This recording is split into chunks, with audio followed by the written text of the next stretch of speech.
자, 정의내박 이재원입니다. 반갑습니다. 여러분들의 구독과 좋아요, 좋은 컨텐츠를 만드는 데 큰 도움이 됩니다. 부탁드리겠습니다. 자, 최근 들어서 진료실로 저를 찾아오시는 분들 중에 이 호르몬에 대한 관심이 과거보다 굉장히 많아진 걸 느낍니다. 그래서 저한테 이렇게 질문을 하시는 분들이 있는 거죠. 선생님, 제가 우울증 맞나요? 그러면은 세로토닌에 문제가 있는 건가요? 네, 이렇게. 그래서 지난번에 제가 도파민에 관련된 말씀을 드렸고, 오늘은 두 번째 시간으로 이 세로토닌에 관련된 이야기를 드리려고 해요. 자, 지난번 도파민은 주로 전두엽에 영향을 주는, 우리가 어떤 행동을 하는데 어떤 결정적인 영향을 주는 호르몬으로 설명을 드렸죠. 이 세로토닌이라고 하는 호르몬은 그것과 간 기능이 조금은 틀립니다. 역시 도파민과 비슷하게 우리가 행복해야지만 뇌에서 많이 만들어질 수 있는 호르몬이에요. 근데 이 세로토닌은 뇌 안에 이게 멜라토닌이라고 하는 호르몬하고 서로 시소를 타고 있어요. 그래서 우리가 아침에 일어나게 되면 날이 밝아지면서 멜라토닌이라고 하는 호르몬은 점점 줄어들고, 이 세로토닌이라고 하는 호르몬이 점점 많아지면서 뇌에 여러 가지 건강한 상태를, 좋은 컨디션을 만들어 주는 거죠. 그래서 이게 하루 종일 톤이 계속 지속이 되고 있다가 저녁 때 깜깜해지게 되면은 이제 세로토닌이 점점 줄어들면서 멜라토닌이 그 바톤을 이어받아서 잠자는 기간 동안 멜라토닌이 좀 더 강해지는 상태. 그래서 이런 것들이 이제 생체 시계라고 이야기를 하게 되는데, 자, 왜 이런 게 이제 진동, 파형이라고 볼 수가 있어요. 예. 그래서 인간도 이 진동, 파형을 적절하게 잘 유지를 해야지만 뇌의 여러 가지 기능과 신체 기능이 아주 건강한 상태가 만들어지게 되는 거죠. 근데 만약에 멜라토닌이 충분히 나오지 못하는 상태를 만들게 되면 우리 뇌의 이런 생체 리듬, 시그널들이 흔들리고 깨지게 되어 있는 겁니다. 밤에도 뭐 몇 시든 관계없이 야식 시킬 수 있고, 뭐 PC방 갈 수도 있고, 24시간 편의점에서 뭐 물건을 뭐 구매를 할 수도 있고, 이런 환경이 되다 보니까 사람들이 점점 수면에 대해서 이제 신경을 안 쓰기 시작을 한 거예요. 그러다 보니까 이 자고 일어나는 사이클, 리듬 이런 거에도 문제가 생기면서 점점 세로토닌과 이 멜라토닌이 만들어내는 이런 생체 리듬에 이제 불균형이 생기게 되는 거죠. 이런 게 뇌에는 좋지 못한 영향을 주게 됩니다. 자, 그래서 이 세로토닌의 역할은 뇌에서 중요한, 우리 몸의 신체에 중요한 이런 리듬을 만들어내고, 또 뇌에 왜 호메오스테시스, 항상성이라고 이야기를 해요. 항상 일정하게 내가 유지가 될 수 있는 여러 가지 좋은 기능. 왜 우리의 체온도 36.5도로 일정하게 유지가 되고 있잖아요. 이런 것들이 이제 항상성인 거죠. 자, 그래서 이런 항상성을 꾸준히 잘 유지할 수 있게 만드는 게 이 세로토닌의 힘이고요. 근데 인간이 살면서 스트레스를 안 받을 수가 없습니다.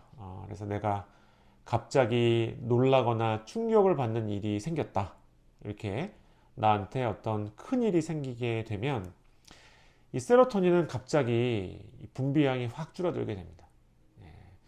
그래서 이게 불행한 어떤 일들, 여러 가지 내가 스트레스 받는 일들에 의해서 이 세로토닌의 양이 줄어들게 되는 거죠.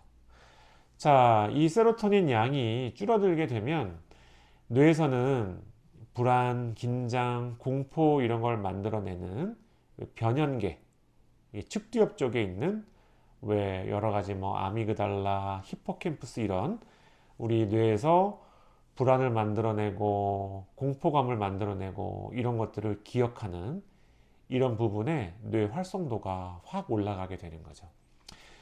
그래서 이게 마치 우리의 생각이 우물 안의 개구리가 되는 것처럼 어떤 한 가지 생각에 이렇게 몰입을 하게 되는 결과를 만들어내게 돼요. 이거는 병적인 게 아니고요. 굉장히 정상적이고 내가 이 위기를 이겨내 나가기 위한 우리의 보호장치입니다.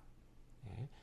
그래서 누구나 스트레스를 받게 되면 그 생각에 집중하고 몰두를 해야지 그 문제를 해결할 수 있는 힘이 생기게 되는 거거든요. 그래서 이 상태를 만드는 게 바로 세로토닌의 힘이에요. 세로토닌이 많아지는 게 아니고 많이 있다가 줄어드는 상태가 우리 뇌는 뭔가 내가 나한테 벌어진 일에 나를 집중하게 만드는 거죠. 아이디어를 내서 이 문제를 해결하려고 할 거고요. 그래서 이런 문제가 적당히 잘 해결이 되고 문제가 풀리게 됐을 때 비로소 나의 세로토닌 레벨은 점점 다시 올라오게 되고 내가 우물 안의 개구리처럼 신경을 못 썼던 이런 게 이제 점점 해결이 되면서 이제 주변의 사람들이 보이고 이제 이런 과정을 통해서 다시 세로토닌이 충분해지게 만드는 이런 기능을 이제 정상적으로 수행을 하게 되는 거죠. 자, 근데 여기서 이제 문제가 발생을 하게 됩니다. 왜 우울증 모델 그러면은 Learned Helplessness라고 하는 모델이 있어요. 옛날에 심리학자가 어떤 동물에게 계속 아픈 자극을 줬어요. 그리고 이 자극을 피할 수가 없게 만들어 놓은 거예요. 그랬더니 걔가 맨 처음에는 팔짝팔짝 뛰어도 보고 뭐 좌로 갔다가 우로 갔다가 자극이 약한 곳을 막 찾아보기도 하고 벽에 매달리려고 해보기도 하고 이런 게 이 동물한테 세로토닌이 줄어들면서 여러 가지 해결책을 이제 생각을 하게 되는 거겠죠. 그래서 이것도 시도해보고 저것도 시도해보고 이렇게 된 거예요. 근데 이렇게 피할 수 없는 자극을 일정 기간 동안 계속 경험하게 하면 나중에는 자극을 주면서 문을 열어놔도 그쪽으로 도망가려고 하는 생각조차 하지 못하는 이런 상태가 되는 거예요. 그래서 이게 helplessness, 나한테는 도움을 받을 수 있는 방법이 전혀 없구나 라는 거를 학습을 하고 배운다라고 하는 거죠. 자, 그래서 스트레스가 결국 만성적인 스트레스가 우울증을 만들어내는 이 메커니즘이 이렇게 되는 겁니다.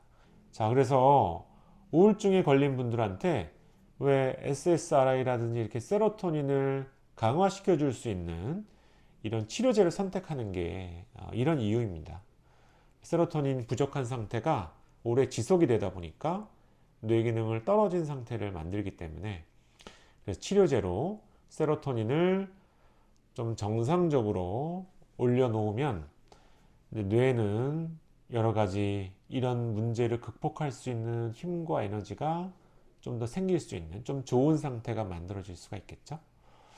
자, 이런 게 이제 우울증에 걸리고 이게 세로토닌 보충제로 치료가 되는 메커니즘이라고 볼 수가 있어요.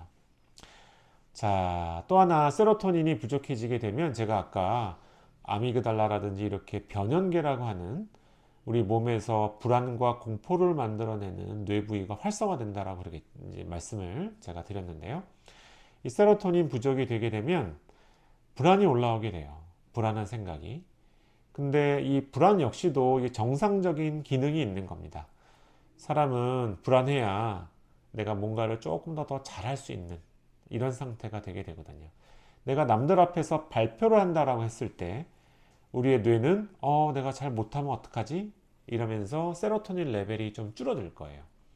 이런 상태에서 불안이 올라오게 되고요. 우리 뇌에서는 내가 불안감을 느끼네. 그러면 이거를 어떻게 내가 좀 더 잘해 봐야 되겠다라고 조금 더 내가 발표하는 거에 내가 집중할 수 있게 하는 이런 에너지의 집중화가 만들어지게 되는 거죠. 불안에 의해서.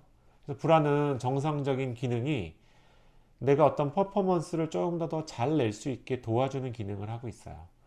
그런데 이게 만약에 과거에 여러 가지 안 좋았던 경험이나 또는 지나치게 세로토닌이 저하가 되어 있는 상태라든지 이런 여러 가지 문제로 인해서 불안이 너무 과도하게 올라왔다.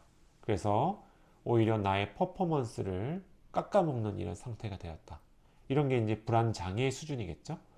이런 불안 장애 수준 같은 경우에는 뭐 공황 장애 형태로도 나타날 수가 있고 아니면 뭐 강박증의 형태로도 나타날 수가 있고 아니면 뭔가 뭐 공포증 뭔가를 자꾸만 못하게 되고 피하게 되는 이런 형태로도 뭐 사회공포증이라든지 이런 형태로도 나타날 수 있게 되는 거죠.